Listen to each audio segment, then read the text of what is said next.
sebelum melakukan pembelajaran, kita mulai dengan doa terlebih dahulu.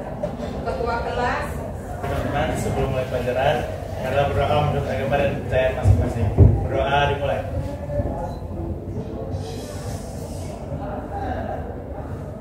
Berdoa selesai. Memberi salam. Selamat siang, Bu. Selamat siang semua. Sebelum kita mulai pelajaran, kita nyanyi dulu salah satu lagu kebangsaan kita, Garuda Pancasila. 1, 2, 3. Garuda Pancasila, akulah pendukungmu, patriot proklamasi, sedia berkorban untukmu.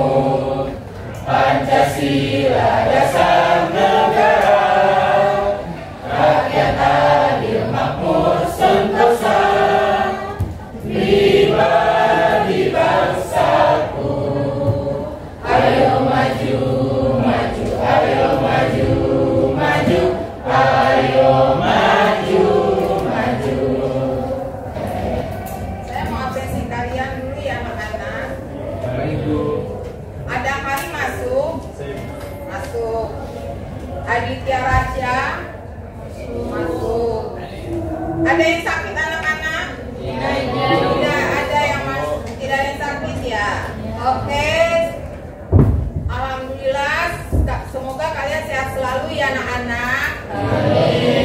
Nah, sebelum kita mulai pelajaran, kita lihat apa namanya? Saya mau melakukan ice breaking dulu.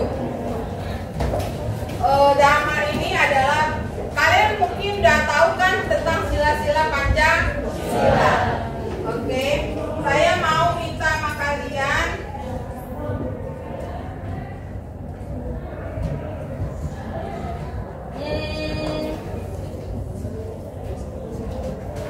Fatur Ahmad. Mana namanya Fatur Ahmad? Oke, sila pertama apa Fatur? Pertama adalah apa? Oke, ketuhanan yang Maha Esa. Sila kedua, Kezia Angelina. Sila kedua apa anak-anak?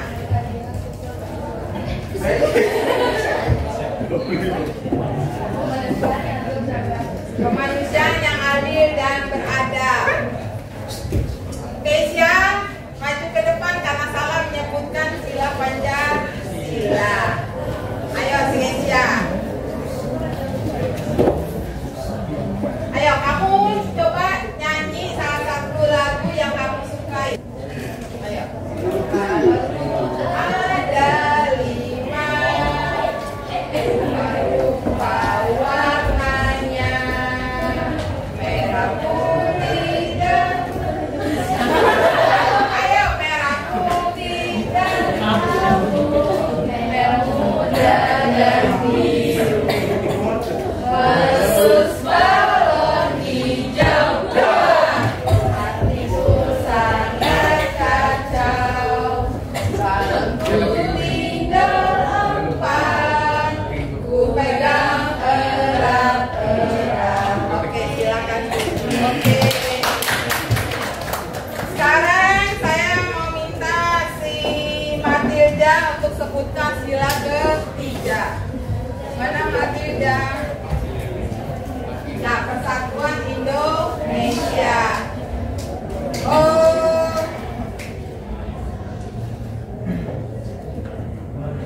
Syalominta, sebutkan sila keempat. Kerakyatan yang dipimpin oleh hikmat kebijaksanaan dalam permusyawaratan kekeluargaan. Ya. Kerakyatan yang dipimpin oleh hikmat kebijaksanaan dalam permusyawaratan perwakilan. Oke. Nah, yang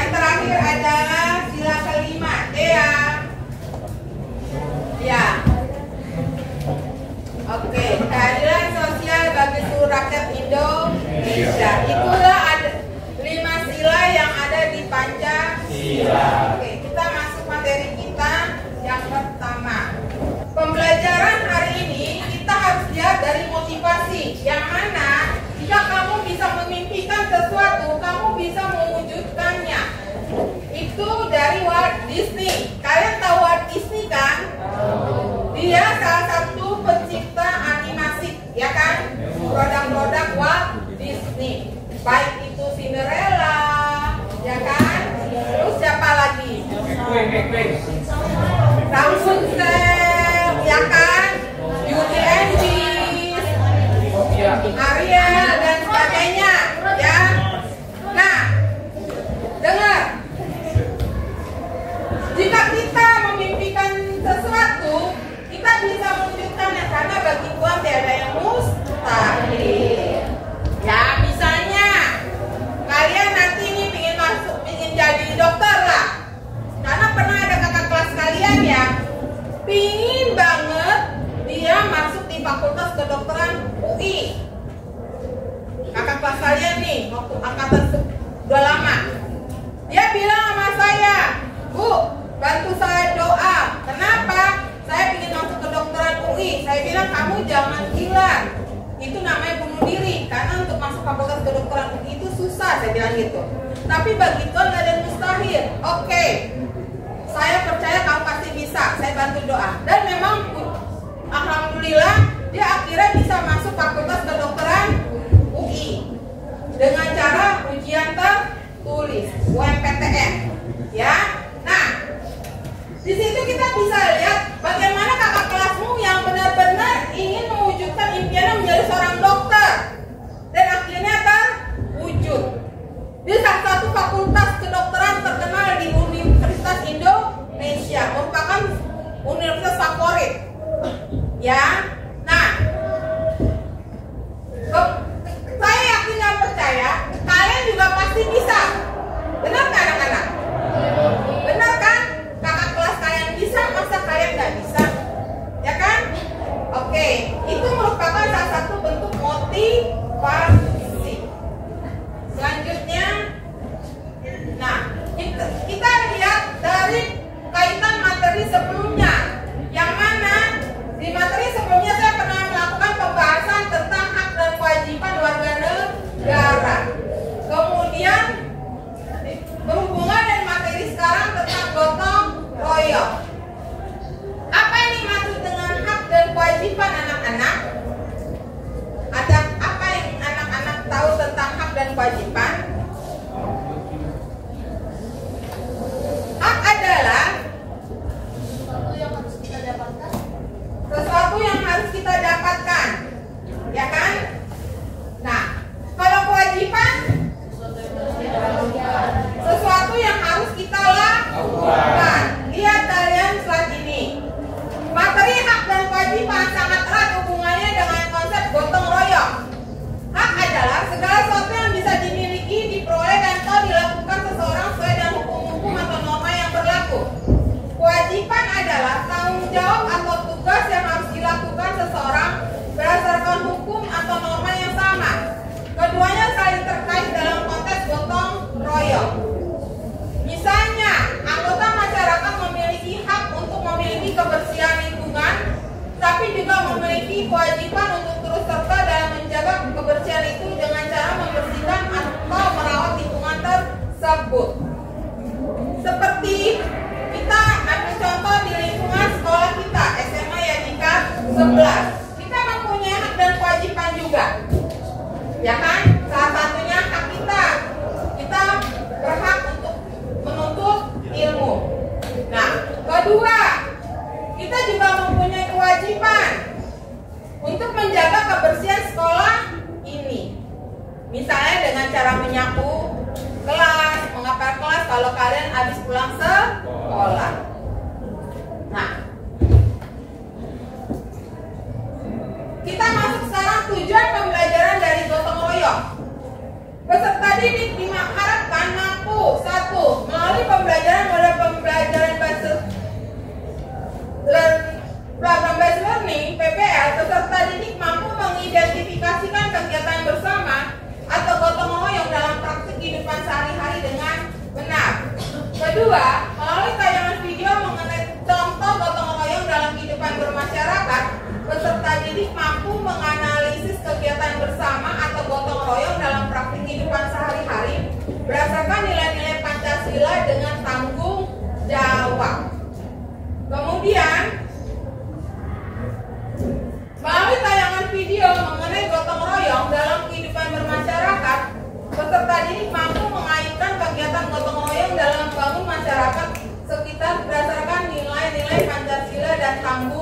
jawab. Nah, kalian bisa lihat gambarnya di atas kan, yang mana di situ ada sekelompok warga sedang gotong royong membersihkan lingkungan mereka masing-masing. Oke, next. Nah, sebelum kita masuk ke pelajaran selanjutnya, saya akan memberikan kalian assessment untuk tes awal kalian untuk mengetahui bagaimana pemahaman kalian tentang gotong royong. Saya bagikan linknya.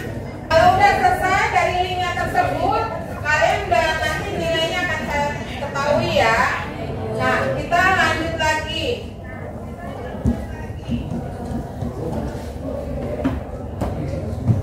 Soal pemantik. Dalam menginisiasi kegiatan bersama atau gotong royong dalam praktik hidup sehari-hari untuk membangun masyarakat sekitar berdasarkan nilai-nilai Pancasila. Soal pemantik, apa yang dimaksud dengan inisiator gotong royong? Inisiator gotong royong adalah orang yang memberi apa? Ajakannya untuk melakukan gotong royong. Apa yang dimaksud dengan follower gotong royong? Follower gotong royong adalah pesertanya. Ya. Nah, kemudian menurut kalian jika ada kesempatan menjadi inisiator gotong royong dan follower gotong royong, mana yang lebih kalian pilih? Kalian lebih pilih jadi follower atau inisiator? Inisiator. Seperti tadi saat waktu kalian awal pembelajaran ada sebagai inisiator, ya kan, mengajak kalian untuk melakukan doa bersama. Adam kemudian menjadi inisiator mengajak kalian untuk menyanyikan lagu kebangsaan negeri kita. Paham ya anak-anak? Nah,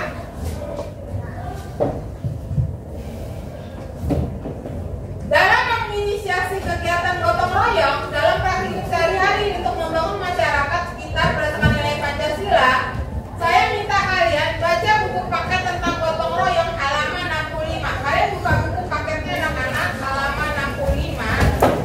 Kalian bawa buku paketnya kan? Oke. Kita lihat konsep gotong royong. Tadi kalian udah lihat buku paketnya ya. Di dalam gotong royong, pernahkah kalian mengikuti gotong royong? Misalnya membersihkan selokan, membersihkan kelas. Pernah nggak? Apalagi kalau kalian nih pas pulang sekolah. Pulang sekolah kan kalian itu ada kegiatan untuk bersih kelas kan? Berdasarkan anak-anak yang piket. Itu gotong royong. Karena apa? Kalau kalian kerjakan sendiri bisa selesai nggak anak-anak? Tidak. Harus dikerjakan bersama-sama. Makanya tadi seperti tadi waktu merapikan kelas pada waktu saya mau PPL, kalian kan kerjasama kan, gotong royong, sehingga bisa tercipta struktur kelas seperti ini. Nah, lalu apa yang dimaksud dengan gotong royong? Gotong royong adalah tujuan untuk mencapai keinginan. Nah, kemudian kita bisa lihat menurut pendapat para ahli, yaitu menurut Mubiato, gotong royong adalah kegiatan bersama untuk mencapai tujuan bersama. Gotong royong merupakan satu konsep dalam budaya Indonesia yang mengacu pada kerjasama yang kolektif atau gotong royong antar anggota masyarakat untuk melakukan suatu pekerjaan atau kegiatan demi kepentingan bersama tanpa mengharapkan imbalan, baik secara materi maupun secara moral. Ya, seperti tadi. Nih, kalian membersihkan kelas.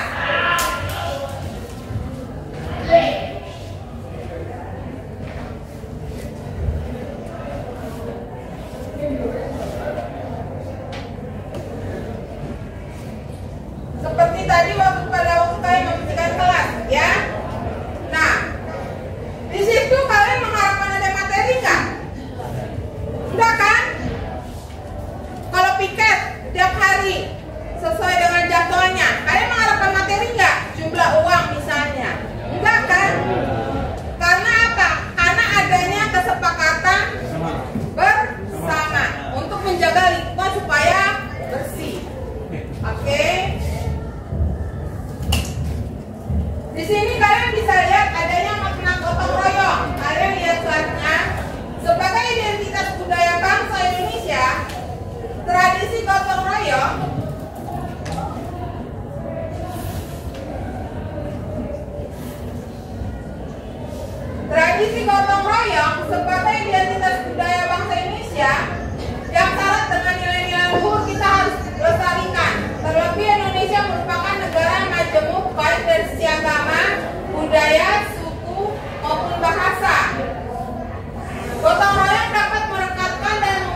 membangun tempat ibadah. Ya kan, kita nggak bisa melakukan sendiri. Walaupun kita punya uang, kita harus bekerja sama dengan orang lain supaya tempat ibadah tersebut bisa dibangun dan menjadi bangunan yang bisa dimanfaatkan oleh orang lain. Jenis gotong royong. Kerja bakti, kegiatan bersama di lingkungan sosial masyarakat sebagai wujud rasa tolong menolong dan saling peduli. Contohnya membersihkan lingkungan masyarakat. Ya, seperti kalau misalnya tiap hari Minggu, kalian misalnya pasti di setiap tempat ada kegiatan untuk membersihkan lingkungan. Kerja bakti, bersihkan got, ya kan? Nah, itu merupakan salah satu jenis gotong royong. Kemudian tangga bencana, respon masyarakat untuk saling bekerja sama dalam keadaan menghadapi suatu musibah untuk membantu bersama. Misalnya memberikan bantuan medis dan pertolongan pertama pada korban bencana untuk mengurangi resiko cedera atau kerugian lebih lanjut. Seperti kejadian gempa yang pada waktu terjadi di kemarin yang di Jawa Barat sini. Jadi mana nih yang Cianjur? Yang dia Cianjur kan itu kan bencana tiba-tiba ya. Kita tanggap nggak? Tanggap. Dengan memberikan sejumlah bantuan, baik berupa makanan, pakaian dan sebagainya. Ya kan? Karena di situ ada korban selain yang luka-luka, ada juga yang korban tewas tertimpa reruntuhan. Kemudian belajar bersama. Belajar bersama juga termasuk gotong royong, di mana pelajar mengerjakan materi yang sulit untuk dikerjakan bersama-sama. Contohnya apa anak-anak kerjakan? Kelompok. Ya, seperti yang biasa kalian lakukan kalau disuruh setiap dari guru mapel. Oke. Apa manfaat dan tujuan gotong royong? Manfaat dan tujuan gotong royong pertama, membuat pekerjaan itu cepat selesai.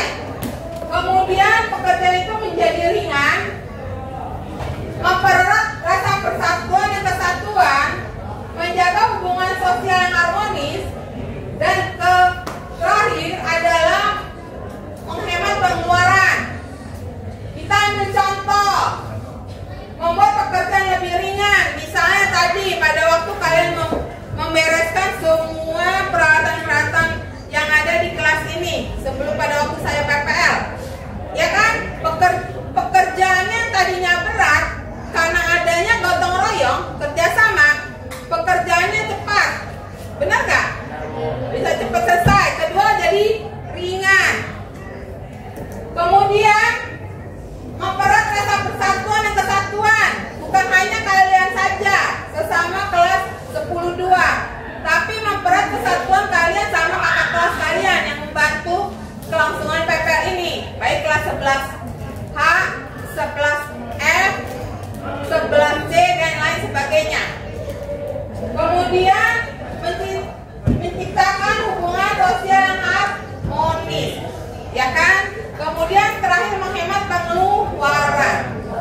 Misalnya biaya yang harus kita keluarkan banyak, karena ada gotong royong menjadi lebih ringan.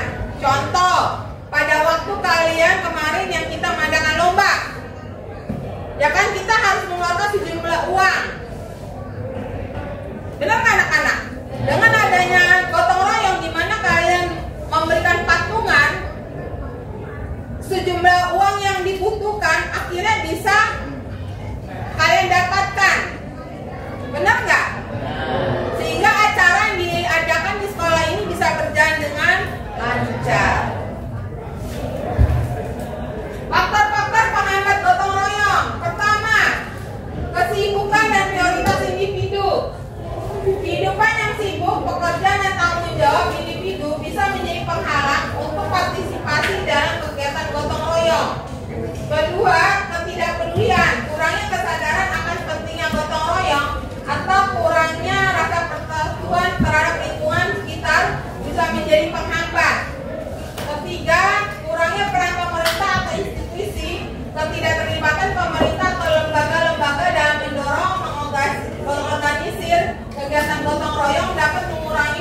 partisipasi masyarakat. Kita masuk sekarang adanya pembagian kelompok. Ya, nah adanya kelompok Sunda, Jawa, Betawi, dan Batak. Kelompok Sunda terdiri dari Adam Hari, Azra Nabila, Andra Nero, Andra Reno, Baktur Rahman, Keisha, Angelina, Moreno, dan Febri. Kemudian Sonia, Wiki, dan yang tadi dapat tambah siapa? Tadi Yusuf. Yusuf. Ya, tolong dibagi ya. Udah terbagi semua? Oke, ini kelompok Sunda, kelompok Jawa, kelompok Betawi, dan Batak. Oke, kalian lihat YouTube-nya. Saya bagikan kertas kerja kalian ya. Nanti dari hasil tes pertama, tes awal, pretest dan post-test, nanti akan saya kasih tahu ke kalian siapa aja nanti yang dapat nilai di atas KKM. Siap. Ya, dan saya mengharapkan semua kalian dapat nilai di atas KKM. Nah, sekarang saya mau tanya sama kalian, apakah kalian menyukai pembelajaran hari ini? Menyukai. Kenapa kalian menyukainya? Ya kan? Apalagi kalian nonton video dari 3 kasus gotong royong. Kemudian, apakah yang kalian dapatkan setelah mengikuti proses pembelajaran hari ini? Apa yang kalian dapatkan setelah kita dari melakukan proses kegiatan ini? Kenapa sih, Bi?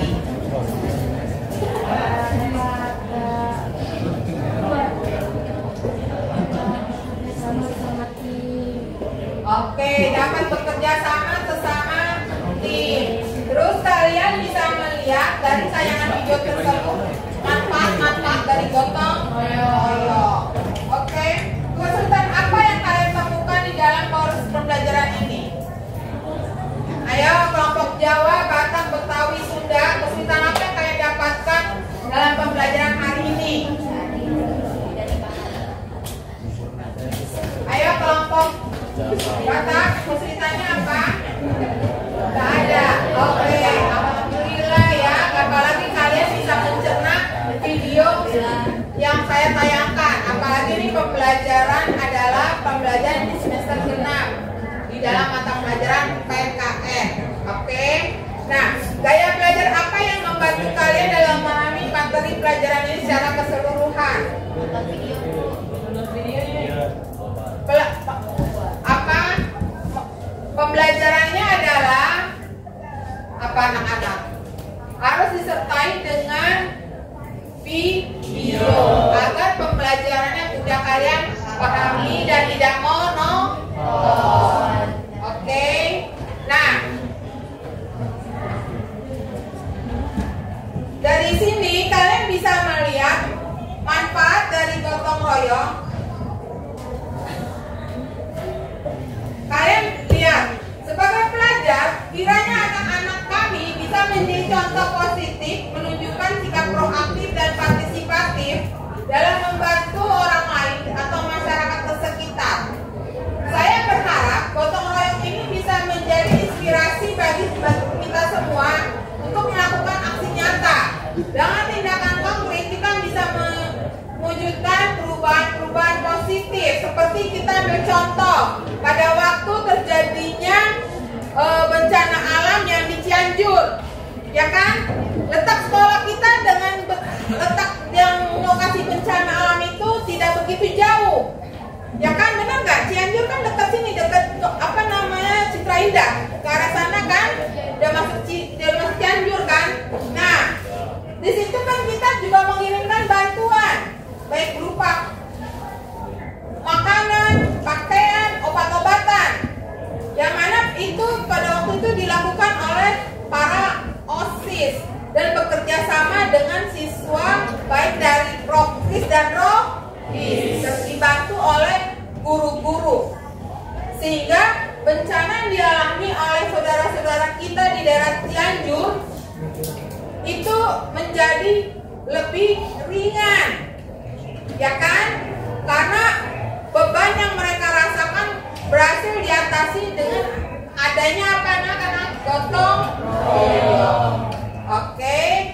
Nah, pada waktu wujud aksi nyata ini, saya mengharapkan kalian untuk mewujudkan aksi nyata ini berlaku untuk selama-lamanya. Bukan hanya di lingkungan sekolah, tapi di lingkungan tempat tinggal kalian. Ya.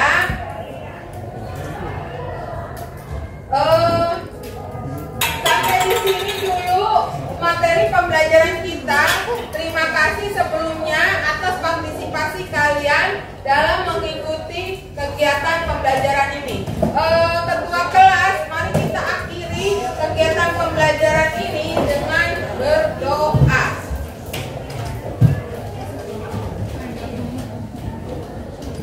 Teman-teman, sebelum akhiri pelajaran pada siang hari ini, langkah baiknya kita berdoa menurut agama dan kepercayaan masing-masing. Berdoa dimulai.